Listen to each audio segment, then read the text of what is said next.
Hello सांगमाने more out blog को स्वागत। तो सेदिन देखिथिले आम माँ कालू आगमन होइतिला। आज आउ गोटे माँ को आगमन करबा को जिबा। तो बाहरी पड़िले आगमन पई। तो संध्या टाइम आरंभ हेले माँ को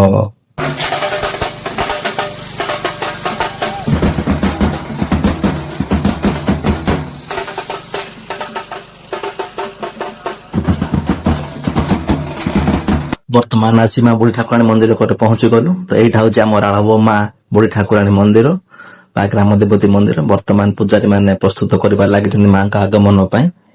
एबे पूजारी भी आरंभ कर सारे माँ का आगमन कार्यक्रम। मध्य पंचामृत बंटन कार्यक्रम आरंभ हो। माँ भी वर्तमान पलि आसलानी, बाजा बाजिला, माँ का आगमन भी है। तो देखो यहाँ हूँ माँ बुढ़ी ठाकुराणी। तो एबे वर्तमान गाँ को जी गाँ मध्य प्रवेश करेंगे। तो ये चलते गाँ भीतर को। तो आसी माँ भी गाँव पहुंची गले। यहाँ हूँ गाँव आरंभ। तो गाँ माँ भी आसुंदी। आमर माँ भौणी मैंने गोड़ धोई माँ को आगमन कर लगी। तो देखो बाजा बाजुची, माँ भी खुशी गाँ को आसुंदी बुलवा। तो चलते आम भी माँ को खुशी आगमन